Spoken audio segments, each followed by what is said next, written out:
ಗುಬ್ಬಿ ತಾಲೂಕಿನ ಕೆಟ್ಟದಕುಪ್ಪೆಯ ರೈತರ ಜಮೀನಿನಲ್ಲಿ ಹೈಟೆನ್ಷನ್ ತಂತಿ ಹಾಯ್ದು ಹೋಗಲು ಸಕಲ ಸಿದ್ಧತೆ ನಡೆದಿದ್ದು, ಇಲ್ಲಿ ಸಾವಿರಾರು ತೆಂಗಿನ ಮರ, ಅಡಿಕೆ ಮರಗಳನ್ನ ಕಡಿಯಬೇಕಾಗುತ್ತದೆ. ಅಧಿಕಾರಿಗಳು ಒಂದು ಅಡಿಕೆ ಮರಕ್ಕೆ 3,000 ರೂಪಾಯಿ ನಿಗದಿ ಮಾಡಿದ್ದಾರೆ. ಒಂದು ಅಡಿಕೆ ಮರ ವರ್ಷಕ್ಕೆ 3,000 ದುಡಿಯುತ್ತದೆ. ಗುಬ್ಬಿ ಅಧಿಕಾರಿಗಳು ಇಲ್ಲಿ ಯಾವುದೇ ಸರ್ವೆ ಮಾಡದೆ ಮನ ಬಂದಂತೆ ಸರ್ವೆ ಮಾಡಿ ಮರಗಳಿಗೆ ಸುಣ್ಣ ಬಳಿದು ಹೋಗಿದ್ದಾರೆ. ನಾವು ಕೇಳ್ತಾ ಇರೋದೇನಂದ್ರೆ, ಕಾನೂನು ಪ್ರಕಾರ ನೀವೇನ್ ಮಾಡ್ತಾ ಇದ್ದೀರಾ, ನಮಗೆ ಸರಿಯಾದ ಮಾಹಿತಿಯನ್ನು ಕೊಟ್ಟು ಸರಿಯಾದ ಪರಿಹಾರನ ಕೊಟ್ಟು ಕೆಲಸ ಕಾರ್ಯ ಮಾಡಿ ಅಂತ ಕೇಳ್ತಾ ಇದ್ದೀವಿ.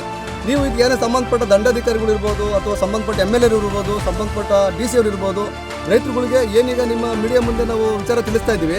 ಸಂಬಂಧಪಟ್ಟ ಅಧಿಕಾರಿಗೆ ಹೋದ್ಮೇಲೆ ಅವ್ರ ಅಧಿಕಾರಿಗಳು ಬಂದು ನಮ್ಮನ್ನೆಲ್ಲ ರೈತರುಗಳನ್ನ ಸಂಬಂಧಪಟ್ಟಂಗೆ ಒಂದು ಸಭೆಯನ್ನು ಕರೆದು ಈ ಸಭೆಯಲ್ಲಿ ತೀರ್ಮಾನ ಮಾಡಿ ನಮಗೆ ಸರಿಯಾದ ಪರಿಹಾರಗಳನ್ನ ಕೊಟ್ಟು ಮರಕ್ಕೆ ಏನು ವ್ಯಾಲ್ಯೂಬಲ್ ಕೊಡಬೇಕು ಅಥವಾ ಕಾಲೇಜಕ್ಕೆ ಏನು ವ್ಯಾಲ್ಯೂಬಲ್ ಕೊಡಬೇಕು ಅದನ್ನು ನಮಗೆ ಸರಿಯಾದ ಮಾಹಿತಿ ಕೊಟ್ಟು ಒಂದು ಗೆಜೆಟ್ ನೋಟಿಫಿಕೇಶನಲ್ಲಿ ನಮ್ಗೆ ಅವಾರ್ಡ್ ನೋಟಿಸನ್ನು ರೆಡಿ ಮಾಡಿ ಅದನ್ನು ಕೊಟ್ಟು ಕೆಲಸ ಮಾಡಲಿ ಅಂತ ನಾವು ಕೇಳ್ಕೊಂಡಿದ್ದೀವಿ ಸರ್. ನಾವು ಮರ ಕಡಿಯಲು ಅನುಮತಿ ಕೊಡುತ್ತೇವೆ, ಯಾವುದೇ ತೊಂದರೆ ಕೊಡುವುದಿಲ್ಲ. ಆದರೆ ನ್ಯಾಯ ರೀತಿ ಸರ್ವೆ ಮಾಡಿ ಅಡಿಕೆ ಮತ್ತು ತೆಂಗಿನ ಮರಗಳಿಗೆ ಹೆಚ್ಚು ಹಣ ಕೊಡಬೇಕು. ಜಿಲ್ಲಾಧಿಕಾರಿಗಳು ಖುದ್ದು ಸ್ಥಳ ಪರಿಶೀಲನೆ ಮಾಡಿ ರೈತರಿಗೆ ನ್ಯಾಯ ಕೊಡುತ್ತಿದ್ದಲ್ಲಿ ಗ್ರಾಮದ ಎಲ್ಲಾ ರೈತರು ಜಿಲ್ಲಾಧಿಕಾರಿಗಳ ಕಚೇರಿ ಮುಂದೆ ಪ್ರತಿಭಟನೆ ನಡೆಸುವುದಾಗಿ ತಿಳಿಸಿದ್ದಾರೆ. ವರದಿ ಸತೀಶ್, ಶ್ರೀ ಟಿವಿ, ಗುಬ್ಬಿ.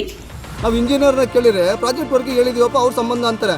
ಆಯಪ್ಪ ಏನು ಮಾಡ್ತಾನೆ, ಸಂಬಂಧಪಟ್ಟ ವಿಲೇಜ್ ಅಕೌಂಟೆಂಟ್ನ ಏಕೈಕೆ ಕರ್ಕೊಂಬರ್ತಾನೆ, ಸಂಬಂಧಪಟ್ಟ ತೋಟಗಾರಿಕೆರ ಒಬ್ಬೊಬ್ಬರೇ ಕರ್ಕೊಂಬರ್ತಾರೆ. ನಾವೇನು ಕೇಳಿದ್ವಿ ಸರ್, ಎಲ್ಲರಿಗೂ ಈಗ ರೈತ ಕೂಲಿ ಹೋಗ್ತಾನೆ, ಒಂದು 800 ರೂಪಾಯಿ 1,000 ರೂಪಾಯಿ ದುಡಿಯೋ ಅಂತ ಮನುಷ್ಯ ಸಾಹೇಬ್ರೆ, ಇವತ್ತು ರಜಾ ಹಾಕ್ಬಿಟ್ಟು ಸಾಯಂಕಾಲ ತಕ್ಕಿದ್ಮೇಲೆ ಹೊಟ್ಟೆ ಪಟ್ಟಿಗೆ ಏನು ಮಾಡ್ತಾರೆ ರೀ? 10 ಗಂಟೆಗೆ ಬರ್ತೀವಿ ಅಂತ ಮನುಷ್ಯ ಒಬ್ಬ 4 ಗಂಟೆಗೆ ಬಂದ ಸರ್ ವಿಲೇಜ್ ಅಕೌಂಟ್ ಒಬ್ಬರು ಇವರು ಸ್ಪಾಟಿಗೆ ಬಂದೇ ಇಲ್ಲ ಸರ್. ಯಾರೋ ಒಬ್ಬ ಅವರ ಗ್ರಾಮ ಸಹಾಯಕನ ಕಳಿಸಿ ಎಲ್ಲರೂ ಪೆಂಡಿಂಗ್ 15 ದಿವಸ ಆಯ್ತು ಸಾಬ್ರೆ ನೋಟಿಸ್ಗಳನ್ನ ತಗೊಂಡೋಗಿ ಬರ್ಕೊಡ್ತೀನಿ ಅಂತ ಇದುವರೆಗೂ ನಮ್ಗೆ ಯಾರಿಗೂ ರೈತರಿಗೆ ತಂದು ಕೊಟ್ಟಿಲ್ಲ, ಅವರೇ ಮಡಿಕೊಂಡು ಅವ್ರ ಆಫೀಸಲ್ಲಿ.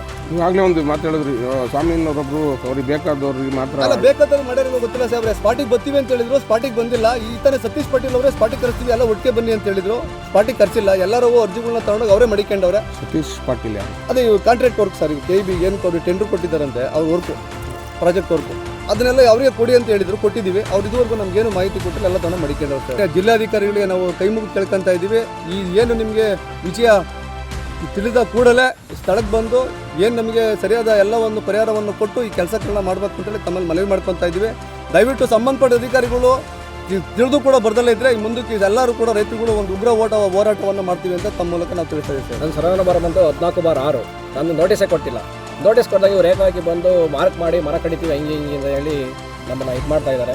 ಬಟ್ ಇಲ್ಲಿ ರೆವಿನ್ಯೂ ಸೆಕ್ರೆಟರಿ ಏನು ಮಾಡಿದ್ದಾನೆ ಅಂತಂದರೆ ಕೆಲವು ಒಂದು 10-15 ನೋಟಿಸ್ ಇಸ್ಕೊಂಡು ಹೋಗ್ಬಿಟ್ಟಾನೆ. ನಾವು ಇಸ್ಕೊಂಡೇ ಹೋಗಿಲ್ಲ. ಇಲ್ಲಿವರೆಗೂ ನಮ್ಮನ್ನು ನೋಟಿಸ್ ಕೇಳೋಕ್ಕೂ ಬಂದಿಲ್ಲ, ಯಾರು ನಮಗೆ ಇನ್ಫಾರ್ಮೇಷನೇ ಇಲ್ಲ. ಏಕಾಏಕಿ ಬಂದು ಇವ್ರು ಮಾರ್ಕ್ ಮಾಡಿ ಮರ ಕಡಿತಾರೆ. ಇನ್ನು ರೆವಿನ್ಯೂ ಸೆಕ್ರೆಟರಿ ಅವ್ರಿಗೆ ಬೇಕಾದ ಮಾತ್ರ ಇದು ತರಿಸ್ಕೊಂಡು ಅಪ್ಲಿಕೇಶನ್ ತರಿಸ್ಕೊಂಡಿದ್ದಾರೆ, ಇಲ್ಲಿ ನೋಟಿಸ್ ವಾಪಸ್ ಇಸ್ಕೊಂಡಾನೆ. ಮಿಕ್ದರಲ್ಲಿ ಏನು ಮಾಡಬೇಕು?